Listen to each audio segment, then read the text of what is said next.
Assalamualaikum warahmatullahi wabarakatuh. Baiklah, saya Habil Al-Hadid, NIM 1919030095, akan mencoba mempresentasikan aspek-aspek dalam proposal bisnis. Yang pertama yaitu aspek pasar dan pemasaran. Target penjualan.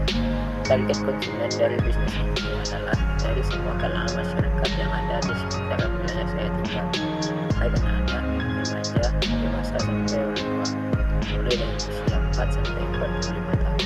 Pada produk ini saya juga tidak membatasi target konsumen yang akan membeli, karena jika dibatasi maka tentu saja usaha ini tidak akan berkembang. Permintaan konsumen pada produk proyek ini jadi dari proyek ini adalah apabila dihitung perharinya diperlukan 2 kilogram tepung, 1 kilogram gula, dan 5 kg telur.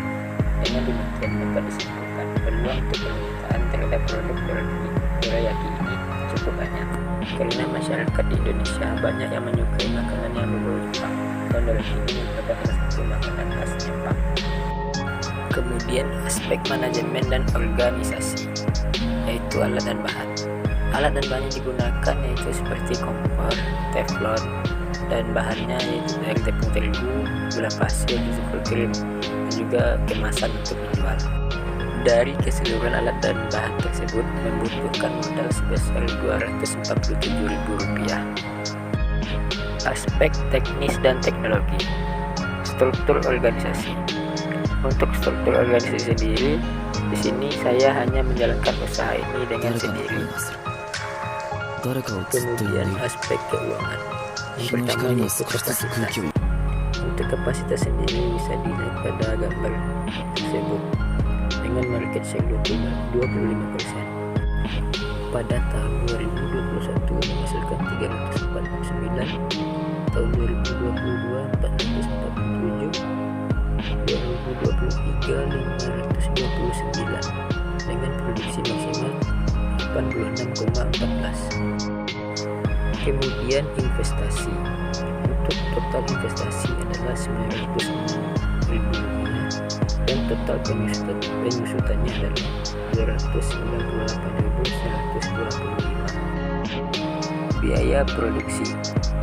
Jumlah biaya produksi pada tahun 2021 adalah 133 juta, dan pada tahun 2022 adalah 177 juta, dan pada tahun 2023 adalah 205 juta.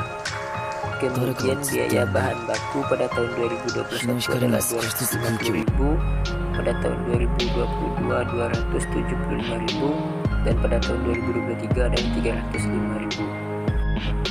Kemudian sumber dananya adalah modal sendiri yaitu 134.289.000. Selanjutnya HPP.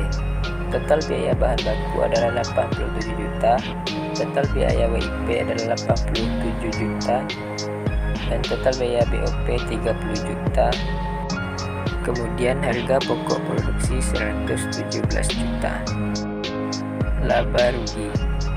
Pada tahun 2021 hasil penjualannya adalah 141.232.000 dan total pengeluaran 139.120.000 dengan laba sesudah pajak adalah 1.901.000.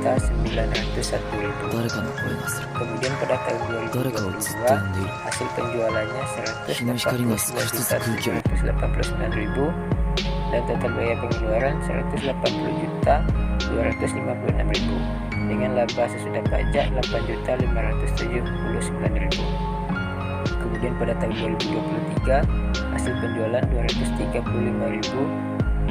235.892.000, total pengeluaran 224 juta, dan laba sesudah pajak 10.702.000. Kemudian asumsi kenaikan harga jual sebanyak 5%. Harga jual pada tahun 2021 adalah 404.423, pada tahun 2022 424.644, dan pada tahun 2023 445.876. Kemudian cash flow. Pada awal usaha, total pemasukan adalah 134.249.000. Dan kemudian total penjualan 906.000 dengan kas akhir 133.383.000. Kemudian di tahun pertama meningkat menjadi 141.530.000. Untuk pengeluarannya 139.330.000. Pada tahun kedua total pemasukan adalah 190.087.000.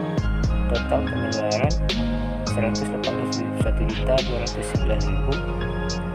Dan pada tahun ketiga total pemasukan adalah 236.190.000 dan total pengeluaran adalah 225.189.000 dengan kas akhir 155.460.000.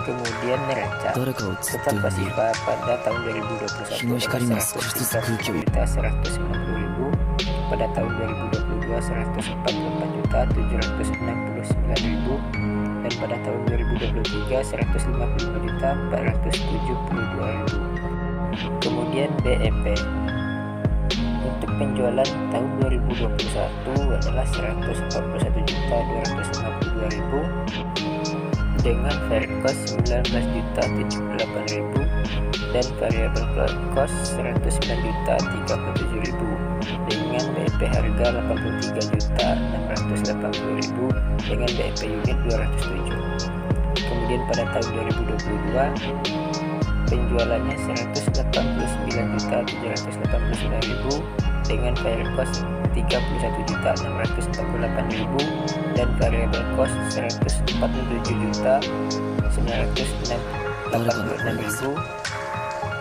dengan BEP harganya 143.687 dengan BEP unit 338.